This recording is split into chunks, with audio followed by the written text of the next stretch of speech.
আজি বহুদিন ধৰি BTC অঞ্চলত এক মানে আমাৰ যি অনাবৰু বুলি ক'বলৈ বিচাৰে এই অনাবৰু লোকসকলক লৈ পেলাই পলিটিক্যাল দল তেখেতসকলে এটা সময়ত অনাবৰু লোকসকলক লৈ পেলাই আন্দোলনৰ কাৰ্যসূচী লৈছিল।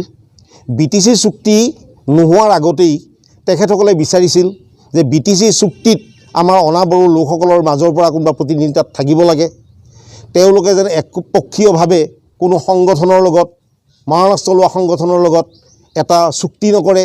এই চুক্তিটো কৰিলে BTCত থকা আমাৰ অনাবৰু ৰাইজ BTCত থাকিব নোৱাৰিব, এওঁলোকৰ ঘৰ দুৱাৰ সকলো উচ্চান যাব, মানুহ ইয়াৰ পৰা গুচি যাব লাগিব, ভয় শংকাৰ বিভিন্ন ধৰণৰ কথাবিলাক লৈ পেলাই আন্দোলন চলাইছিল। পৰৱৰ্তী সময়ত যেতিয়া BTC চুক্তি হৈ গ'ল, BTC চুক্তি হৈ যোৱাৰ পিছত তেখেতসকলে এটা অন্য ধৰণৰ আকৌ আন্দোলনত জড়িত হ'ল। সেই আন্দোলনটো BTCৰ ভিতৰত থকা যিসকল অনাবৰু উদ্যোগিত অঞ্চল মানে 50% অধিক যিসকল বড়ো অনাবৰু আমাৰ BTCৰ ভিতৰত সোমাই পৰিল, এইসকল গাঁও মানে তেওঁলোকক উলিয়াই দিব লাগে। এনেকুৱা ক্ষেত্ৰত তেওঁলোকে দীৰ্ঘদিন ধৰি পেলাই আমাৰ বিভিন্ন মানুহৰ লগত সহযোগিতা ৰাখি পইচা পাতি কালেকশ্যন কৰি তেওঁলোকে এটা আন্দোলন চলাই গৈ থাকিল। এই আন্দোলনকাৰীসকলে তেওঁলোকে কি বিচাৰিছিল আমি সেই সময়ত গম পোৱা নাছিলোঁ। আমি ভাবিছিলোঁ অন্ততঃ তেওঁলোকে এই BTCত থকা অনাবৰু ৰাইজৰ মংগলৰ কাৰণেই হয়তো এই আন্দোলনটো তেওঁলোকে চলাই গৈ আছে। পিছত পৰৱৰ্তী সময়ত দেখিলোঁ সেই সংগঠনবিলাকৰ মাজৰ পৰাই আকৌ এটা অবড়ো সুৰক্ষা সমিতি বুলি এটা সংগঠনৰ গঠন হ'ল। এই অবড়ো সুৰক্ষা সমিতিটো এজন বিশেষ ব্যক্তিৰ জৰিয়তেই চলি থাকে। সেই ব্যক্তিজনৰ কথাতেই অবড়ো সংগঠন কাৰোবাক সম্পাদক ৰখা হয়, কাৰোবাক ভাগা হয়, তেওঁৰ মতেই মানে সভাপতি সম্পাদক হয়। কোনো তেনেকুৱা ধৰণৰ কোনো আপোনাৰ সাংবিধানিক কথা তাত নাছিল। তেনেকৈ চলাই থাকিল।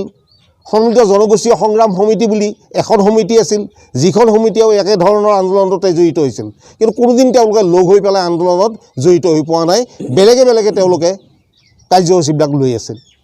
এই ক্ষেত্ৰত আমি বাৰুকৈ চিন্তা কৰিছিলোঁ আৰু তেওঁলোকে আৰম্ভণিতে যিটো কথা কৈছিল যে উগ্ৰপন্থীৰ লগত এয়া BTC চুক্তি কৰিছে, এতিয়া আমাৰ BTCত থকা আমাৰ এই অনাবৰু ৰাইজৰ যে ইয়াত থকাটো অতি মুস্কিল হ'ব, আমাৰ মানুহবিলাকক তেওঁলোকে বিভিন্ন ভয় ভাবুকিৰে মনত মানে এটা শংকাৰ সৃষ্টি কৰিছিল।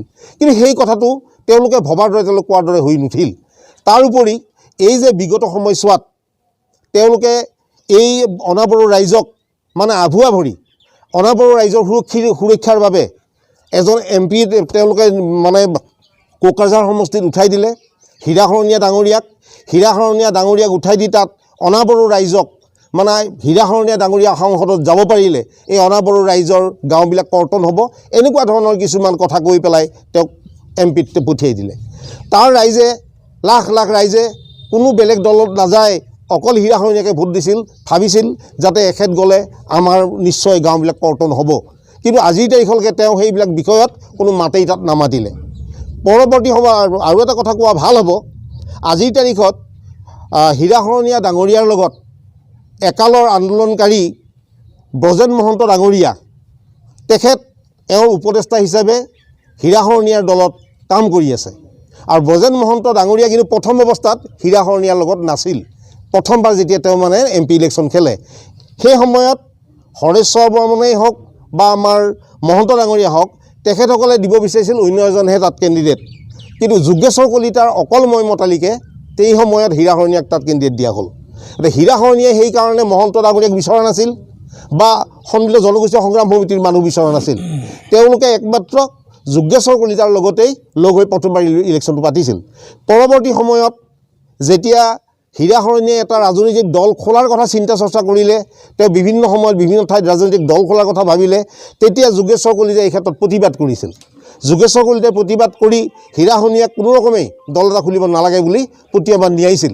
সেই সময়ত নহ'ল, কিন্তু পৰৱৰ্তী সময়ত এই বৰ্তমান ৰানিং সময়ত যে তেওঁ MP হ'ল, এই সময়ত হীৰাশৰণীয়াই আৰু যোগেশ্বৰ কলিতাৰ কথালৈকে ৰখি নাথাকিল।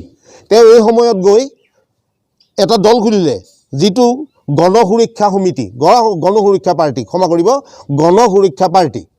এই গণসুৰক্ষা পাৰ্টিটো খুলি তেওঁ বিভিন্ন BTCৰ অঞ্চলত নিজৰ কেণ্ডিডেট তেওঁ দিছে। তাৰ লগে লগে কি কৰিছে, যি অনাবৰু ৰাইজৰ সুৰক্ষাৰ কাৰণে, অনাবৰু ৰাইজৰ ভৱিষ্যত সুবিধাৰ কাৰণে যিয়ে আন্দোলন কৰিছিল, সেই আন্দোলনকাৰীৰ ভিতৰত আপোনাৰ যোগেশ্বৰ কলিতাই আৰু 10খন আসনত তেওঁলোকে কেণ্ডিডেট দি দিলে। আল্টিমেটলি অনাবৰু মানুহখিনিক লৈ তেওঁলোকে এটা হেতালি খেলিছে। অনাবৰু মানুহখিনিৰ ভৱিষ্যতৰ কথা তেওঁলোকে চিন্তা কৰা নাই। তেওঁলোকে তেওঁলোকৰ ভৱিষ্যতৰ ৰাজনৈতিক মুনাফা আদায় কৰাৰ এটা চিন্তা চৰ্চা লৈ তেওঁলোক আগবাঢ়িছে। এই ক্ষেত্ৰত আমি মন কৰি দেখিছোঁ যে এনেকুৱা ধৰণে তেওঁলোকৰ লগত আমি হেতালি খেলাৰ এই যদি প্ৰতিযোগিতাত আমি থাকোঁ, আমাৰ অনাবৰু ৰাইজবিলাকৰ ভৱিষ্যতৰ পাবলগীয়া সুবিধাৰ পৰা আমি বঞ্চিত হ'ব লাগিব। আমাৰ মানুহখিনিয়ে আচলতে আজি বিটিআৰ, এই সময়ত আমি বিটিআৰত বাস কৰিছোঁ। বিটিআৰত চৰকাৰ যাৰেই হওক, সেই বিটিআৰৰ চৰকাৰৰ লগত যদি বিটিআৰত বাস কৰা মানুহসকল নাথাকি ইয়াৰ এগেইনষ্টত থাকে, তে এই মানুহখিনিৰ দুৰ্যোগটো এনেই হ'ব, স্বাভাৱিকতে হ'ব। আজিৰ তাৰিখত যদি ধৰি লোৱা হওক ইয়াৰ চিফ প্ৰমোদ ডাঙৰীয়াই হ'ল, প্ৰমোদ ডাঙৰীয়াৰ ওচৰলৈ যাব কেনেকৈ? অনাবৰু মানুহ যিখিনিয়ে আজি তেখেতসকলৰ লগত এটা এগেইনষ্টত এটা ৰাজনৈতিক দল খুলি ইলেকশ্যন খেলি আছে। তো এনেকুৱা ক্ষেত্ৰত আমি চিন্তা চৰ্চা কৰি দেখিছোঁ যে এই সময়ত আমি আচলতে এটা সঠিক ৰাস্তা আমাৰ অনাবৰু ৰাইজ বুলি কওঁতে যাক বুজে আৰু যিয়ে ভাবে যে আমি অনাবৰু বুলি ভাবি তেওঁলোকৰ আন্দোলনত বা তেওঁলোকৰ ধৰণে এই পলিটিকেল দল সোমাবলৈ গৈছে, তেখেতসকলক আমি বিনম্ৰভাৱে অনুৰোধ কৰিম, অকল ওদালগুৰি বুলি নহয়, সমগ্ৰ 4খন আমাৰ ডিষ্ট্ৰিক্টতে যিমান অনাবৰু ৰাইজ আছে, আপোনালোকে এই মিছলীয়া এটা যি সংগ্ৰাম চলাই আছে, এই সংগ্ৰামটো তেওঁলোকে ৰাজনৈতিক দললৈকে মানে পৰিৱৰ্তন কৰি লৈছে আৰু তেওঁলোকে তেওঁলোকৰ নিজৰ স্বাৰ্থ আদায়ৰ কাৰণে আপোনালোকক বলিৰ পথা বনাবলৈ খুজি আছে। কালিৰ তাৰিখত আপোনালোকে বুজি পাব, চৰকাৰ হোৱাৰ পিছত তেওঁলোকে তেওঁলোকৰ নিজৰ মঞ্চত থাকিব, আপোনালোকে তেওঁলোকক বিচাৰি নাপাব আৰু আপোনালোকৰ যি প্ৰাপ্য সুবিধা তাৰ পৰা আপোনালোক বঞ্চিত হ'ব লাগিব। ইয়াৰ উপৰিও আৰু মই এটা কথা কওঁ, কোৱা ভাল হ'ব। বিগত 2016 চনত আমাৰ লখিমপুৰৰ বঙালমৰা অঞ্চলত ঘৰ মাননীয় বজেন মহন্ত ডাঙৰীয়া, তেখেতে তাৰ পৰা আহি আমাৰ BTC অঞ্চলত যিটো কলাইগাঁও বিধানসভা সমষ্টি 65 নম্বৰ বিধানসভা সমষ্টি, তাত ইলেকশ্যন খেলিছিল। এই ইলেকশ্যনটোত অত্যন্ত দুখ বেয়া লাগে, যি অনাবৰু ৰাইজক লৈ তেওঁলোকে এটা ভাৱ দিছিল, মানে তেওঁলোকক এটা বুজাইছিল যে আপোনালোকৰ ইয়াত যদি অনাবৰু ৰাইজৰ যদি BTCত থাকে তে আপোনালোকৰ বিপদ হ'ব, আমি আপোনালোকক মুক্ত কৰিব পাৰিম, আমাৰ লগত আপোনালোক থাকক। তেনেকৈ তেওঁ আহি পেলাই ইলেকশ্যনটো খেলাৰ পিছত মাত্ৰ 70-80 হাজাৰ অনাবৰু লোকৰ মাজত তেওঁ ভোট পাইছিল 1411-12টা এনেকুৱা ভোট হ'ব। গতিকে ইমানখিনি ভোট পাইছিল মাত্ৰ। আজিৰ তাৰিখত মই এইটো চিন্তা কৰিবলৈ সকলোকে কৈছোঁ, যদি এই সময়ত সেনেকুৱা ধৰণৰ আন্দোলন, সেই সময়ত গৰম আন্দোলন চলিয়েই আছে, আন্দোলন BTC গঠন হৈছেহে মাত্ৰ, তাৰপিছত বিটিআৰৰ কথাই অহা নাই, ডিভাইড আছাম 50-50 চলি আছে। এনেকুৱা এটা সময়ত আমাৰ অনাবৰু ৰাইজৰ গুৰি ধৰোঁতাজনে ইলেকশ্যনত অংশগ্ৰহণ কৰি যদি মাত্ৰ 1400 ভোট পাবলৈ সক্ষম হয়, তেতিয়া অনাবৰু ৰাইজে কোন দিশত আছে? আচলতে আন্দোলনকাৰী দিশত আছে নে আচলতে আন্দোলন নকৰি আমি আমাৰ মাজত যি মিলা প্ৰীতি অতীতৰ পৰা চলি আছে, আমি যাৰ লগত একেলগে চলি আছোঁ, আমাৰ মাজত যাতে তেওঁলোকে কোনো ধৰণৰ বিদ্বেষৰ সৃষ্টি কৰিব নোৱাৰে, এই চিন্তা চৰ্চা কৰিয়েই নিশ্চয় BTCৰ মানুহে সেই সময়ত বিধানসভাত ভোট দিয়া নাই। সেই সময়ত ইয়াতে জিকিল মহেশ্বৰ বড়ো। এনেকুৱা এটা জল পট উদাহৰণ। এই কথাটো আজি এই কলাইগাঁও বিধানসভা সমষ্টিতে নহয়, বেলেগ ঠাইতো হ'ব। আজিৰ তাৰিখত মই কৈছোঁ, যদি মহন্ত ডাঙৰীয়া BTCৰ ভিতৰৰে কোনোবা এজন ব্যক্তি হ'লহেঁতেন, তেতিয়া নিশ্চয় আজিৰ তাৰিখত ইয়াতে কোনোবা এটা সমষ্টিত তেওঁ ইলেকশ্যন BTCত খেলিলেহেঁতেন। তেওঁ ইয়াত নোৱাৰে কাৰণে খেলা নাই। গতিকে এনেকুৱা ধৰণৰ কিছুমান কথা আমাৰ BTCত থকা ব্যক্তিসকলৰ মাজত, ৰাইজৰ মাজত, অবৰু বুলি কোৱা যি ব্যক্তিসকলক ৰাইজক বুজাব খোজে, তেখেতসকলৰ মাজত এনেকুৱা ধৰণৰ কিছু বিভ্ৰান্তিমূলক কথা কৈ আমাৰ মানুহখিনিৰ সম্প্ৰীতি বিনষ্ট কৰিব নালাগে। আমি আশা কৰিছোঁ আজিৰ তাৰিখত যি বড়োলেণ্ড ডিভাইড আছাম 50-50 বুলি কৈ আপচুৱে তেওঁলোকৰ নিজে দাবীৰ পৰা পিছুৱাই আহি আমাৰ সকলো জাতি জনগোষ্ঠীকে লগত লৈ এখন BTR চুক্তি হ'ল। এই BTR চুক্তিৰ জৰিয়তে আমি সপোন দেখিছোঁ, আমাৰ অনাবৰু লোকসকলক লৈ আমি এখন সুন্দৰ সুঠাম সুস্বাস্থ্যৱান এখন BTR গঠন কৰা। এই BTR ভূমিত যিসকল ৰাইজ আছে, মই আজিৰ তাৰিখত আপোনালোকক সকলোকে অনুৰোধ জনাইছোঁ যে আপোনালোকে এনেকুৱা ধৰণৰ কথাত আগবাঢ়ি নাযাব।